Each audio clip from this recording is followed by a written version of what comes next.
isahal chana khan mak tak maya eng lutuk kron om thut mai kha itong to bok em kha kha nia ari ne ko lek ama cái này mấy thằng khăn cái bốc á mà chỉ đón cái khăn cái lom thiếu tuần khiết đâu đi này cái phía hiện thế khăn các bạn khăn công những rừng thì nó thành to thế mà đón suy lệ đó nó nhỉ suy ngày năm đón lòng hăng tới khá lệ nha khá lại khá em thì cũng nghe lại nó đại lộ trong hình tiếng tổn cả cùng các sầm huyết huyết thật ra nó nhớ mà cái khi lại như cả anh có về đường bốc lại lại có hơn càng lại chính cần dây ạ sẵn sàng thuê được tiền mà nếu như bạn này nên bung mua là còn cũ lại còn tùy râu còn tiền đã phải thì là tùy râu thì khu ở ôm ạ cô người trang đúng tỏ phá hơn chính cần ra sai cái phần gì cái phần môi này nghĩ thì chỉ cần cắt lạ cắn chính này chắc là cái phụ thầy lâu tục cả cắn liệt mất nên cần dây thêm cần dây dầu cắn hồn đa đi về bao nhiêu ngà tan cá tiên tròn thì về cần bùa anh tài bang họ tổ thì cái tùy râu cần tùy lai tắc chịu công tên thuôm thì hiểu mà và khát tức là phuồn lắm bằng tí lắm bằng phần nó khôn nhỉ và khát chịu gắn chính giấy nó lắm bằng dễ công tùy hiền nhỉ cái này công tên thuôm lai tắc niềm chịu tùy râu cần tùy hiền nó tùy công chặt thằng mà dân công chặt rất là thật là mà hi chuan tùy khảo mà tên thuôm thì thua cái nào không quan trọng gì là con mình là những cái phiền em quan trọng lâu nghe thì tôi có khi lo đi tắc cô cô lại tên thuom lại tắc mà là con cái thằng mua sắm gì chứ cái gì khác khăn là lằng mày cái này đi chính chế chứ bang bảo mình thì anh ấy thì tôi bị rất hiền nhá qua thằng nhân kem khát dễ do nó nhá là lâu anh chứ mà sẽ ăn lằng thầy nó mà cố tạ sản môn rồi bắn hoang thầu khác cái chân còn lâu hết lâu giống như ba thế này lâu cái nhìn vật thần hơi túi làm như cả hơi cần đi ngạ ta tin như cần tua cần đi về hết cái thằng nó mà hắn hơi khan cái thằng môi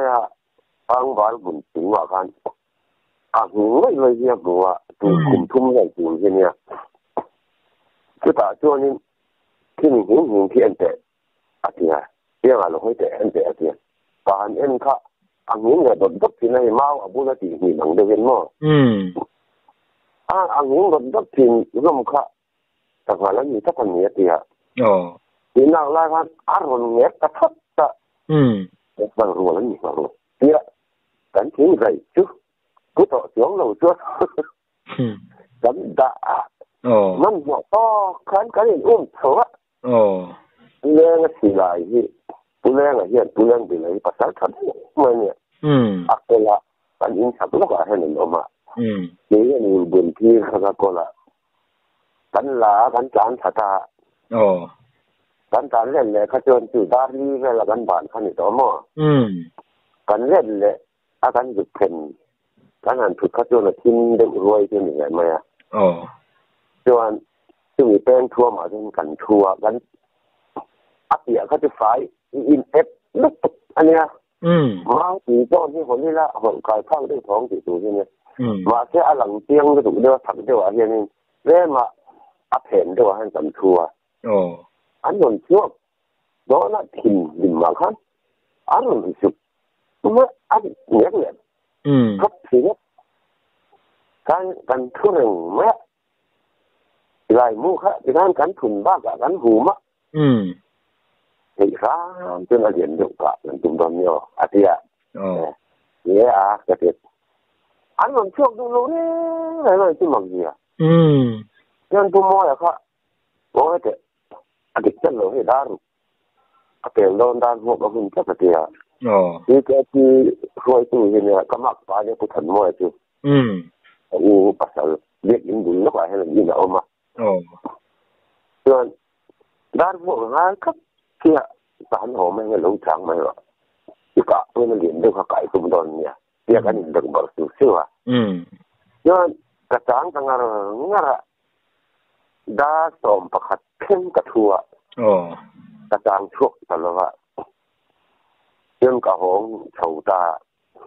cái东西mà cái nhìn你看看搞的呢，我买的，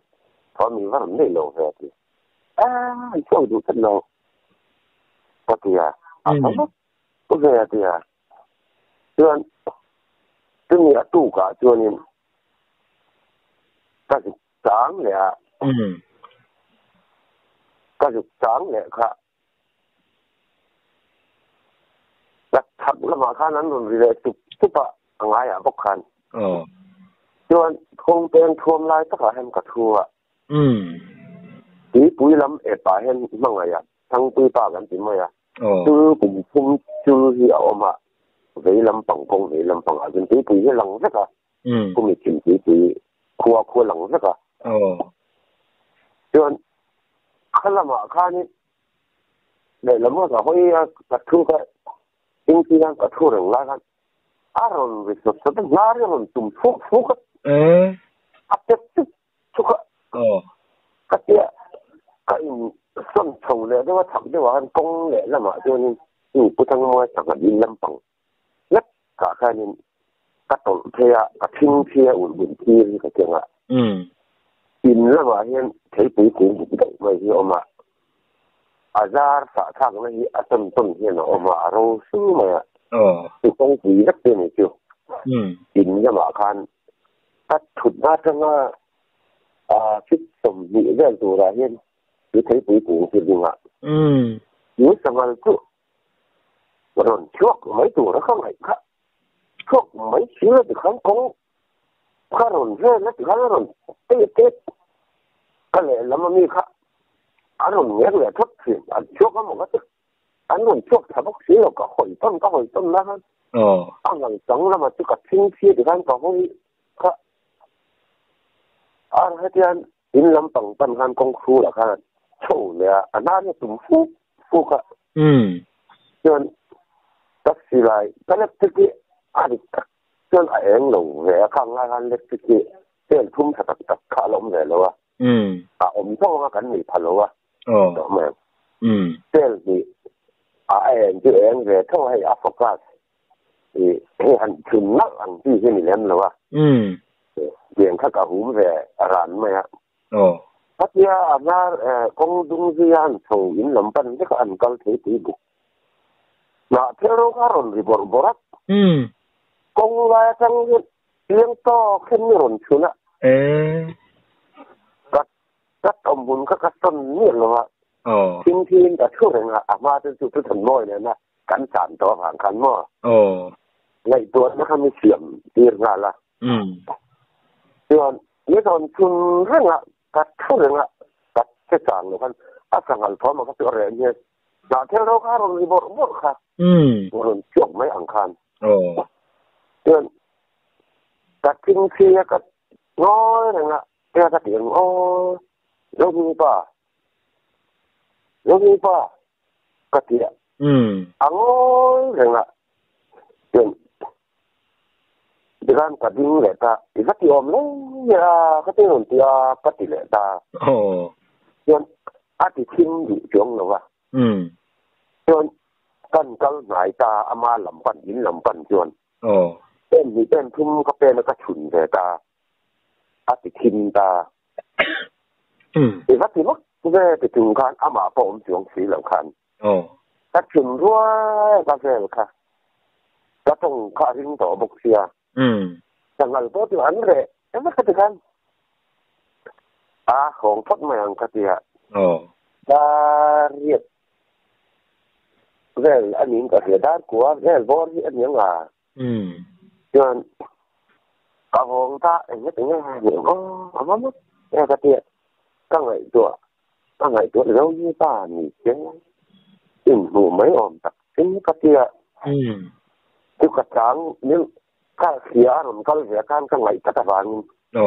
lâu em là hắn cái lâu phim phim mà lâu như ta hắn cả ngày phim phim cái mà chơi cái này một tiếng cả lâu khác ta hồng thêm khác đã của là thì lâu đều ăn lâu thì ta cái mua chịu alo oma puso mà kan ko han chairman ni om boka thế anh in khom bang yan in kan lu khom na an lu khom na ni đi ke ho te ngam ma chon nu bia ki zo pari ji alo om boka kalut ta hate puso ma kan ko e kala ti na ko je kan lo lo ma le ta ti mo ya kha ta dress de ta các vị số ít gì mà các thì anh nghe thì anh đi đâu số phải anh nghe thì như là chúng ta xây mấy chỗ nhà phát triển cái chỗ các thì để cái những con bang cần như tiếng quý cần in hậu rồi trong lòng về các thì ngoài thì cần ở lối thì ta vật kia số mà khác tăng cường hành trên miền trên chừng quá như rồi thương khá nóng má nhén coi lâu ấy cả là tỷ sao là khoa cái những con bang thì nó cần giúp là chính quyền nhưng mà cần in là in line nữa và anh phải chiến cái chính hóa làm gì thì khá bản thân nó muốn thấy tụi buộc tăng phan chẳng hạn chẳng như rồi chuột đó là tiếng nó rồi cái súp khác thì các sợi bóc nó sợi thứ rất nhiều đồ luôn á rồi các bạn kan lo hay in khom bang kan kan liệt các tiếng quý gần in cái gì tôi cho mà kan thì rồi cái tôi mà làm buổi mà thằng buồn sang kan khiết rồi thì xin kan nha vâng nó đang về cái chuyện nó nó thì giáo về mà thì thế nên các đầu tưởng có mối em còn ai ta cái gì vâng cái chuyện thì kan tuan bà hong chính phủ đây gần in bà hong rằng thật lắm à thì có chuyện bây giờ vì là tiêu có những sản phẩm bà cháu thật đấy nói cuốn dẫn rỉnh chuyện như này bà pháp thế đấy có người ta thủ khoa như này gần về là rỉnh tiền đó thế chứ cùng thật cả như này cùng thật cái lối chút là lối chút nào để thực hiện nghe không ấy còn là các em có một chính phủ hàng rồi lâu tiền có kita có mọi cái nào cái đó cái gì rồi có rồi thì cái công tác thì ông bảo thế nó làm sao nó công cô như gì ông bảo thế là thì tiền cái lúc ta chính phủ đưa ra gần như nào cái atom cái hiện đại về cái gần rồi như có mọi người cắn răngตัวcắn răng chụp thì nó đã xong cái cái răng là thì với là cần mình để coi như là như nào cái thằng chút thì là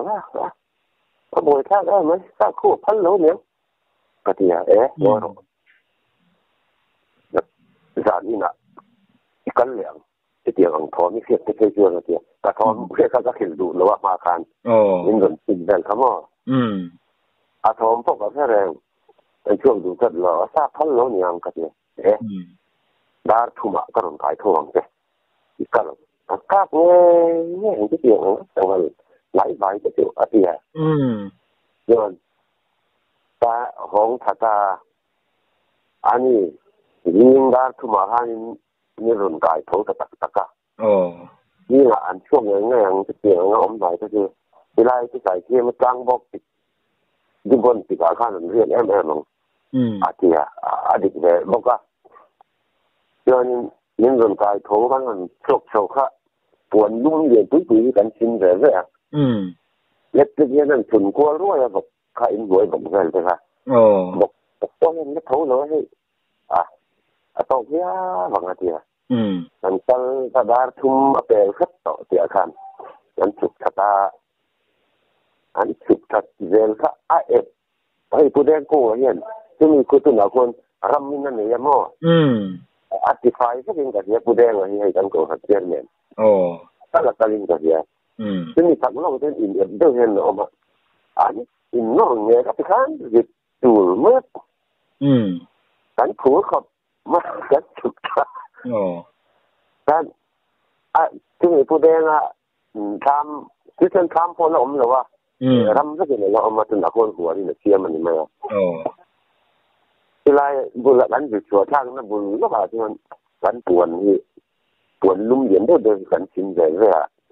กันยิบตากันเข็ดตะกันตาอามัสสาอปุเดงค่ะย้อนสิลายมูที่ประคัดเทียบกับตาให้นี่อาจจะเป็นโลกะอาเรียนเด็กกันตุมังละอาเดียเนี่ยปฏิกาเนี่ยเขาก็กระตุ้นเสียงเลยยิ่งปัญญาเนี่ยเราที่ขั้นนี้ก็แค่ต่อเลี้ยงแล้วว่าปกตินั่นขึ้นต่อเขาจะเล่นกันอันนู้นขั้นตุมังได้เดินกันอินเล็กเกิดแน่เท่าว่ากันเปลี่ยนลุ่มกันหันด่ากันศึกษาอาจารย์กันช่วงเพชรเทียบว่าเป็นดาร์กอังไม่เห็นอันนั้นดาร์กแต่พูดกันเนี่ยว่าอันตุ่มกันกลางละมากันอันนั้นเถอะอินเดียแต่ก่อนนาร์ละมากันอันนั้นพวกว่าที่จวนประคัดที่พูดนู่นที่อันนี้ว่าผู้ทั้งหมดก็ดีกำเนิดละมาจวนนู่นฝ่ายดูที่เนี่ยอารมณ์ช่วงไม่โดนมันก็จะแต่การอารมณ์การสร้างเนี่ยเจ้าเมื่อใช่แล้วเจ้าก็หนีที่กันหนีขาดแล้วหนีที่กันที่ไม่ได้มั่งไอ้ได้ละเจ้าที่การอันการเรียนรักต่อมันอดีตตาที่มีนู่นสักจนเวลาเจ้าอันนี้เขาจะจนอาการเนี่ยก่อนหน้าลำพังคันอดีตครูจนอดีตเนี่ยอันนี้ทัดจะไปหนีที่การอามักอังเริงที่กัดเจ็บกันยิ่งเนาะจนอาสูเนี่ยตาลังดุงลำพังคันพวกยี่เขียดดันเดินเตือนพวกกันนั่นขละกันนั่นว่าตั้งไปอันเนี่ยทัดเขาจะอาการทุกวันยิ่งเหลี่ยงดูที่นี่ไม่เห็นกับเสียอย่างขั้นปะขั้นอะไรตาสิ่งที่ให้อย่างเร่งของเมื่ออย่างจะมีกลางเหลี่ยมที่มีกลางเหลี่ยมมาจนที่สายเชียนรำมันเนี่ยอะไรเหลี่ยมมาจนตั้งบ่ายเห็นทีละกงเท่าว่าเราจางรำลำพังแก่ป่าเห็นเราจางก็สลังตัวเราก็ช่วงพอให้หลังเทจุไรเจ้าตัวอะไรติดสายเชียนตั้งบ่ายบุญอาคารอัดส่วนที่ตากที่เหลี่ยมอย่างเงี้ยกันทีกันโชว์ว่าชอบภาษา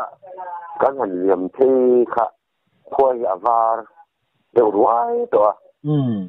กันหันรายจังของมันก็ทอมเขามาตักสีเลยกันอนุมาเขามาตักสีเลยฝั่งข้านี่ของแม่อาซาพันโลนี่ค่ะอาเจียจนอาซาพันโลนี่ที่จริงเลยเจียข้าไล่กันมั่วสักปีไม่ประคัดจะมีอามาเอ็นมินขึ้นมาจนมั่วผู้มวยมินโหนสั่นสารชวนดาร์พวกกันถ้าตะกะหองหันหองแมงอาทิสารชวนการดาร์สมเวลบอร์ยังผู้เดงสังกัดยืนจุดนาร์สีรูสีขันเนี่ยจุดสีใช้ทำเองเนี่ยจุดหน้าพวกมันเปลี่ยนพิงผู้มาอัดคู่เองว่าเรื่องเพ่งอะไรง่ายเนี่ยข้างไล่โชว์เวลค่ะบุญจุเต้นงอหยมเดือดด้วยนะครับที่มีที่ไล่กระจานร้านผู้มวยมินหอนสั่นสารจนเอาถมที่กระเทียมมาเสียรำมวยยังตีที่กระทิ้งจงเหรอวะนี่มาเสียเขาเอาจุอันนี้จงเหรอข้าไล่เตะค่ะอาม่ากระทิ้งเหลวเขียดอะไรจู่อันนี้จ้านี่อันที่เนี้ยกระเทียกระจูค่ะกระเขากระเบ้งแหล่ลำที่ที่นี่ก็ปุดนี่กระเบ้งกลมหนัวให้กันตาถ้าสรีผู้ได้ก็สังเกตดีกินต่อที่นี่ถ้าเอาที่นี่มันก็เฮ็ดไม่ค่อยหนีไม่คุ้มที่เอาตัวเพชรก็ใส่ช่วงไม้เหรอวะใส่ก็จะมีผู้มวยเลยนะกันจาน mình hòn sẵn ra nó có kia thành chưa cho em như nó mình chun khát chú á dân lệ á dân lệ cái mà cái tàn giản khăn như chưa cho chú cần giúp cái dân lệ con thom phong làm cái nghề cái chẳng thuộc tận đâu tăng tất cả chỉ hầu mấy này rèn lại khăn cứ so mà cái hầu tụ theo một cái nó lâu xây đara khang kha tụ nụ thăng thara hầu hay làm sang rằng dễ rồi gì khăn thì đâu cơ mà anh em như nó chừng thì thom tất cả các thứ tất cả bị thế mình lo ta chừng lo cái cách kiếm số phận khăn tăng tất cả nhà khăn xây mấy chứ ngày nằm khóc mấy chuan khala vela khan kan du tok deuh to ni chuan in nu pa in ria te pawh khan thil leng mo khan tong lo mo luya thil sai chắc con lo thil hầu mấy anh lắm bằng nghe ni reng reng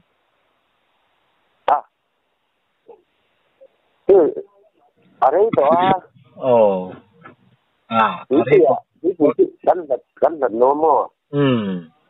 tí cùi có cắn vật nó là tí tiêu bụ bắn vụ tù lên gần cả là rèn hít con hít gần tiếng vẻ rán mày ạ bông ép khi cắn là kho mà bông ép thì là tâm ác quật vẻ là hết cho vụ hùm khi cắn phun tiêu ạ cắn ác quật thảo mày ạ cắn sát bột chút cái khăn sáng ngày nan bẻ đồ khăn nên cô ta gắn chụp tha đa dâu râm là mà cô nhìn li liền thật đấy đợi li cô ốm thật đấy cả li cô thả cho nên cắn dục thể lụt ra cắn chim chia vòng dàn riêng có vào mà vòng đựng từ khăn sẽ cắn chim chia vét thì cắn thầu ta cắn buộc sẵn là mà khăn bạc hạt cái cắn vụn bọc cả nên silai hi ulbun phir hi ka kenga silai mu hi khang lai de zen kan na nei thalawa ai siam top ti ko vel với mai hi kan kenga kan cha yang mong ve riawa to lai em lo deu với ka keng boka kan tập hi kan an dap pa len te kan han deng ve ko kap ve la khan hi la tamang re wa sanga te kan han man ve kan bu tiang complex ti kan chùa thì khang kan chùa bula hen kan oma bu vi liền tiêu mấy cái mà he chang el zar atlung nei hi ania kamia khanin kan oma cho te kan han kama athim ang reng ria ma silai mu te kha kan siam mấy teng ka te silai ma siam tun te ka kenga nei ka them eng duat anh chiêm rồi cái này mua tủ khá cần mua tiêu mua tòa cái chứ cả là mua chia lẩu đâu thì khăn để lum khá khăn cả đỏ khum thì đâu khăn cả ôm khăn mua về mấy tiếng cắt kìa cái này mua phèn chia khá rồi đó mà buộc chừng gì gần buộc cả cái buộc ra chụp cho người xe tăng el nè thuộc thì khẩn lên cho người xe áp dụng quảng trị tour khác chúng là rồi đó mà rồi chùm ri nghe nhỉ thì mấy tour nhân mua chia anh những cái lưu có ngày tour nào chứ mua chia rồi chùm ri những cái kia cho rồi đó ta đại ở nơi khác rồi thâu rất là gần như vậy nhân rồi tiền em mà ni lâu chưa cắt tiền mấy ngó rồi cái lão tiền xí lại cái gì sầm rừng ấy lão cắt tiền mấy cắt thì cắt thâu cái này cái thật chứ cái bụi ngâm là gì cái anh ấm lệ văng cái này mua khá lâu mới đó một cái gì khá lâu mới lâu nhỉ khá cần mua về lệ tiếc khá aron rile dot mẹ aron har amu hil đó một cái gì khá lâu mu hil top lâu mấy khá lâu những ron của anh ngó cắt tiết cắt thầu ta là xí lại mua khá cắt thun à chuyện in thầu sắc đâu mà ngay nhỉ cắt tiệt chuyện cả vắt chua cả căn chun rồi anh mà các vụ xuống lên rồi thì kan còn lâm bằng thì kan cắt chun qua rồi anh mang nó chứ làm sao niệm căn chỉ tiền quá ta em mà chúng là kan là chúng ông xí rồi thì không muốn phải rất khăn nha ta lùn lẽ mới cho cái hành chú khá mua cái gì cái chú đấy đủ tỏ chung là hey lão lùng phát sinh ổn đâu hiện lão thì cái thiệt tỏ vàng khan nên như rồi đẹp sập cái khăn sẽ cái hành mua lẻ khá nên anh ấy chứ cái tại cái chuyện này alo mua hiện tại ở đây tỏ đâu hết cả cái alo mua hiện về sắp chuyện này thì kan aron deng kam nó giòn tắc chúng ở hen aron deng lệ ta đốt mà cả thấu lệ ta ngó thế nghe kan yang thế mà yang kan chuộc cái cái kia cái trong khá riêng cái in thầu xa xí lại mua cái thun á cái chuộc ta tu bộ rồi mi phim bộ ni là ý cái tiếng anh in chỉ chỉ ngay lâu dần rồi ạ các cặp đón phim thế các kita đúng các cái hell thuộc ạ các chun qua là đúng ai ni ron đáp để các thế mi phim bộ ni rồi các cặp đón phim thế dần rồi hết tiếng rồi thì cả giáo chứ mới tên gì mà thì lại nên công ty cái rồi các cái em sống sao vậy ta mà xe các cái em sống sao các chỗ lâu gì nhiều nhiều ta lụt lệ ta để tất cả các chục tua đại luôn nữa mua rồi nhưng mà anh ấy tỏ là bằng cái gì mua nhiều rồi cái gì thì kan hẳn mua ta cái thứ nhưng mà tôi còn khe gì tỏ lên rồi cái gì ăn chín thốn hủ đều cái cả như hành do ta kan cái tiếng Anh lâu ông đó đấy mày chú mày trùng chuan in nu tan chuan sẽ ông về viếng mày sẽ tan chuan không in cắt mày sẽ ông mang ra mà cái gì vậy nó cô tiếng khu lai tiếng khu bị bùi hậu bao con nó khiết thấu cả riêng nhiều ruộng u đều hậu khu chuan để rau tan bao con nó nhị thấu cả riêng phiêu biên khu mình ra là con cái chuyện cả lâu khác về lên rồi thì cái dịch trắng cho chán bao khu xì ông mà xì luôn về được mày tuần maเขาจะนั้นรู้จังvề photo tin tận gen cái bộ hiện bút thăng chúng nùa tới hậu bộ hiện ngay dưới là tới hậu bộ hiện anh lố khiếtเขาจะlố này cảควรtu anh sama anh bút bằng dùng bộ anh tua rồi biết cả cái tiếng khác gần nó làm cái nàoเพราะว่านั้นรู้ต้องต่อยอมถ้าขยันใส่ถอมที่ก็แค่แม่หม้อตận genป่าngay giữa là cái hậu khăn nè chú các cái phết tiêm lâu chú nó sao mấy Arab khác mấy riêu mấy tông tổ để xây dựng hiện tùy tụ tiếng lên để bộ mò và địa thế chú này lệ sao vong các lấy thì lâu khai tiệt nè sao vong mít alien lâu trung trang hiện nay mò hành xuyên tên này miền lâu mò trên tề viêu dễ là liền đều bộ hi liền vác lâu bộ hiện mít liền đều hiện ông bốc xì lại hi nghe mồm gì như ngay lệ sao vong hi mò thì nè các cặp dính vía và anh nuôi các chuối mong cú các cả cú bu là cả lấu tràn lệ các cả thác tấp cả bu là in này tắc mà hen các tiếng tất cả tông tổ hết ba các alien khóc mà sao vong các cả vậy nên ấy có lung tụ cả gần ria cả ria rụt kuma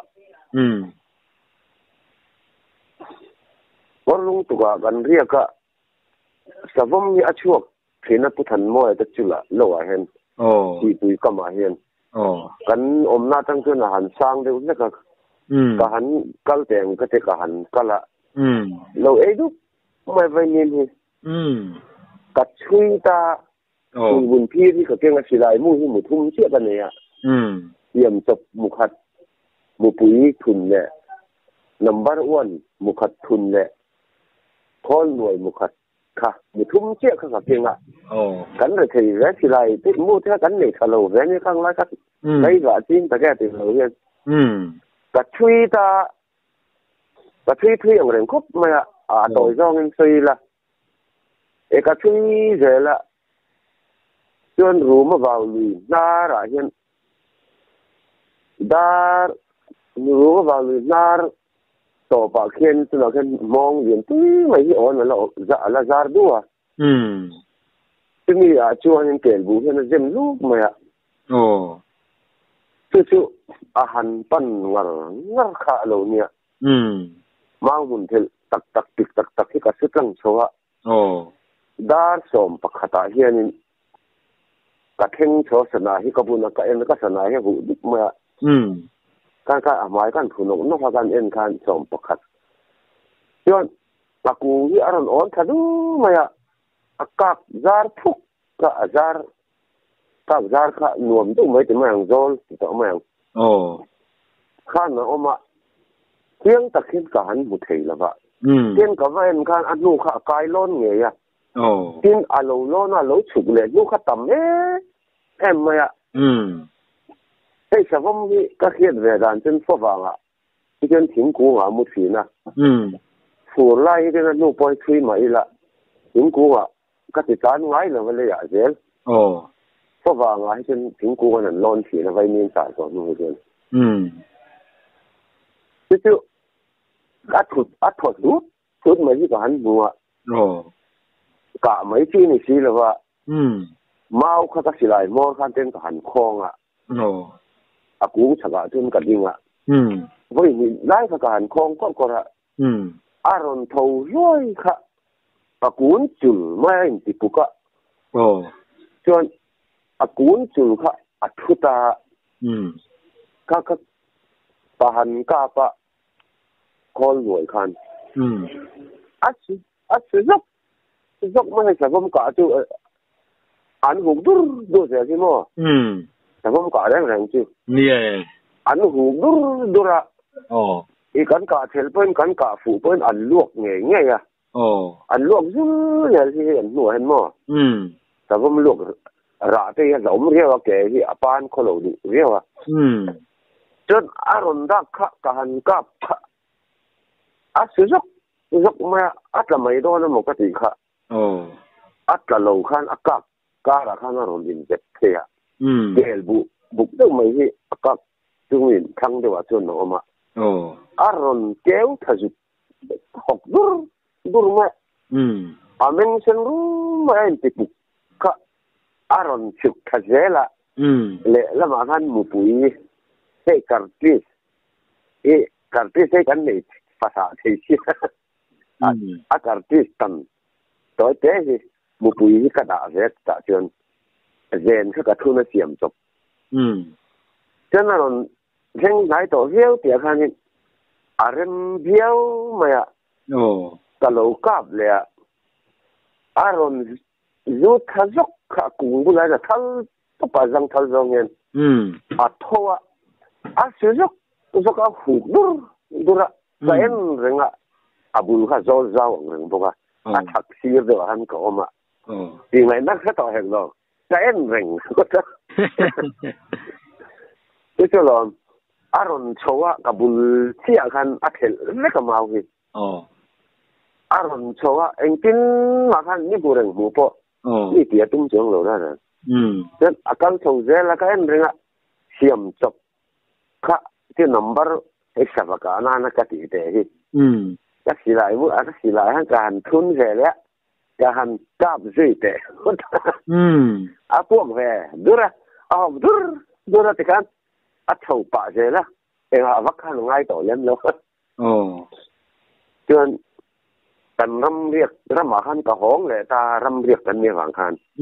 các sao cũng có nó cứ in lầm khăn lại tổ rồi thật à cần nu bữa han cả xoay à bóng mèo nào vì bữa là สาวมก็กะปะช่วยงอะที่มังกะเตียกันหองตาอินละมาคานอะตู้กะคานินชุยถุงคานกันนินปวดใจตามาเสซานะคันรัวขัดตำไม่คัดสู้นะตู้กะยังกันคัดชุยเรียชุยคัดชุยไงนักกันคัดต่อโลว่าคันน่ะบ่คานนี่มั้ยก็เตียงคานนี่ก็สาวมกะด่านแต่คัดสาวมนี่ก็กับกันเนาะตอนที่มันจะกูอ่ะสี่ให้กูอ่ะเห็นสี่ให้ตอนก็กับตัวบอกก็มันง่ายเลยนะทิ้งก็กะเทลง่ายเลยสาวมที่มั้งทิ้งมันจะกูก็กะขจุรายได้ทุ่มเฮียนั่นเนี่ยก็ได้ฝากตัวก็เลยทิ้งมันจะบุกเห็นอะไรเรียกอะไรออกมาก็ฉุกตาก็ลูกคุ้มค่าที่ลูกค้านักไก่ค่ากระชร์ก็กันคุณข้ากระถมข้ากระดินหลักแหลมเราได้ฝากใหม่ๆข้ากระดินบอกค่ะมีเฮ้ยยังก็เสียทิ้งค่ะจนกงรูลีเนี่ยตุนมารำบวยมากงรูลีจะตาจนกระทัวอารมณ์ชัวอินไม่มาเห็นนี่ฉักแล้วมาจนก็ออกมากันนี่รำฟูไหมอ่ะกระทัวก็ตินวังอ่ะกันกล้าจะหลายเห็นก็กล้าเพราะมันก็ตีข้าเหลวนี่อย่างchứหลักขั้นที่ไม่ตัวละขั้นเกี่ยวกับง่ายสิ่งที่มาจะริงต่อเขียนสามหลักทัดดมาอะไรทารุมถูกต้องข้างก็สิหลายมันก็ทางก็อันละทีละสักคนมาถีบชวนครั้งแท้เพียงคันอาทิตย์ให้หลุมมังไม่เย็นออกมาหลุมจะมีมาดังสิจนก็ถ้าเจ้าละที่คันกันนั่นที่เดียตะกงรู้ที่คันก็ชัวก็มุตเลนกลางละมาเห็นทางติดเล็กคันเนี่ยมุตเลนนั่นสิแต่ช่วงนี้ก็ลุดอาทิตย์อีหัวไม่เหมือนที่ปอนนี่ไม่เทียอาทิตย์ที่นี่ติดเกลือละใครแล้วก็ยังขบเส้นขี่คันนะจ๊ะทางวุ้ร์เทนี่จนกลายนี่กลางโดนเจ็บเห็นกับว่าผ่าค่ะทางดูนะเห็นอัลโลตาลเบลกรูจันมีแค่ละเรียกตอนนี้ที่ที่มาทุเรียนมาเสียมักจีอาจังงำเนี่ยเราที่อาปิดมาอย่าดิ้งกันเทนี่แล้วว่าบอกว่าใครเขากันเนี่ยอันก่อนลงถ้ากันสาวมก่อนเขาที่มั้งนี่เรื่องสาวมมังที่มีแค่นี้แค่กันอันนี้จนกับมันตัดจงเลยว่าจู่ปอจู่ก็ที่อย่างสาวมกะมีทุกข์งามไหมจนงูมีตรงจ้างค่ะมีตรงจ้างค่ะมีเล่นเราตรงจ้างค่ะเนี่ยก็สอนนั่นเจ้าค่ะนี่ก็เสียสาวมนี่มั้งเนี่ยมีที่ก็สวยที่อดีตก็จะเที่ยเนี่ยเลยเนี่ยโคทั้งละมาเฮียนี่สาวมนี่ที่ก็เสียดเวดานั่นอยู่จู่ก็ต้องเสียดดันโคทั้งละมาเฮียให้เราจ้างแต่กันเสียเวลแรงๆเห็นปุ๋ยจางราให้ลำโตนี่จนสาวมเสียที่กลุ่มสมงาโดนบุ้งมัวอะไรเห็นกันตอกกันละเขลวตาข้าสวยมาสั่งดูออกมาทีนี้เห็นนั่นต้องแต่โซ่ตัวกี่ไงปุ่นก็ต้องตั้มตัวสาวมมีอาเสง่ายลงตาทีนี้ก็ชุดเรนนั่นแหละก็เขียนนั่นละมาตั้งกี่มาบุแล้วก็ต้นเขียนตั้งนี้คือทอดแต่เนี่ยรู้ว่าปะบางละพุทธิอาเขียนอินมัดชนินกันอินตกตัวอุเชียมทั้งเนี่ยเห็นกันอินเสียกงดุงรำจัวกี่กันเพย์ปะข้างจะพวกท่านนี่เสียตุ้มเรากงฉายให้เราย่องโชว์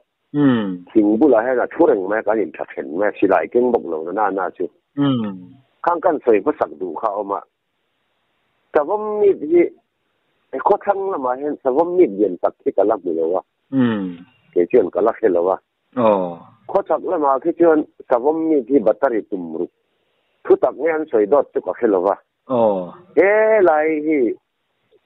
ตาร์โถข้อที่ดีเวลาจะสมมติว่าปะบัตรตุ่มเรียดบุกอันนี้ดีเด้ถ้าเถียงข้าเราอมทีแต่แรงเงี้ยนี่จุกก็แค่แล้ววะจุดที่ราดินก็ขัดตีอันใส่ทอมที่จุกก็แค่โฟกับบุเล่มแล้ววะใส่อันนี้ไม่อะกันแรงอ่ะให้ชวนสมมติให้อามีก็จันเรชินแล้วก็ผลต่อแรงอ่ะเห็นมีสากาโม่สมมติที่บัตรตุ่มรูปบุกจะใส่แล้วบัตรที่อิเล็กทริกบัตร every day เทียบอังที่อาเลียนกันแล้วบุเวจุนี่ไม่อะอาเลียนง่ายเราวินก็เสียเฮ้ยเอ็งไม่อาชันแล้วบางทีที่ก็ไงตัวก็ทั้งลำพังสมมติที่อากลโลนั่นชันที่อามีดอาเลียนโลฟังกันอย่างที่เดี๋ยวมามีมาละการิดด่านเนี่ยต้องปนิจูตัวมาที่มีอาเสที่กันเครื่องไอ้ลงสักข้อสักจวนสมมติไอ้หนึ่งโตก็อาจจะไอ้คนน่ะอาเสอาหมายอาเสอานาราเสท่าอีเต้เฮ้ยตอนเทียบกันก้มหน้าพวกนั้นก็แค่โซ่อาจจะไอ้คนอาเสอีเต้อาจจะไอ้ฉิดอาบุทุตาอาเสอีเต้อาก็เราทำเสร็จสักทีเต้มั้งข้างข้าจวนอามีดพวกเขาลิมกระริงว่าอันนี้สมมติเรียนเขาจะอันก่อนแล้วนี่เอามังอ้อที่เดี๋ยวมามีมาละการินเรดานั่นนี่ชิวนี่อ่ะที่ผมถือกัดค่ะเฮ้ยตัวไรทัวร์มากะค่ะอามิดค่ะเพียงอามิดค่ะให้เกะแล้วมังอ้ออติมลละอาเกะอามิดผมรอกติข้างเลี้ยมก็ปุยปอขมออามิดค่ะอาเตลุตุเฮ้ยก็เทียนป้ากะสูมรุกไอเลียนมาผู้ชวนนะกะพวกค่ะอามิดค่ะเลียนนี่เหรออามักดูเดี๋ยวถึงปุยไอเลียนจอกสักทีนี้ทัดเดี๋ยวละมั้งดินดาจาระกะให้มันเรียนไลน์แล้วก็อารมณ์ปูมาอารมณ์คนปฏิพวกค่ะแต่ว่ามิดค่ะทำให้เอาไปใส่ลงได้ไงจู่ๆเขาทั้งลำปังสาวเห็นมีเสียงไอลงอากลโลนี่ที่ไกมาเทียเวน่านี่จู่เป็นไกมาเนี่ยเห็นกระตงโฟตาเสตูนี่เสอาเสตัมเดอร์ตูที่กันนี่กระริงเฮียมั้งที่ค่ะอามิดถึงจ้างเขากันใส่ไม่อันนี้这个老妹妹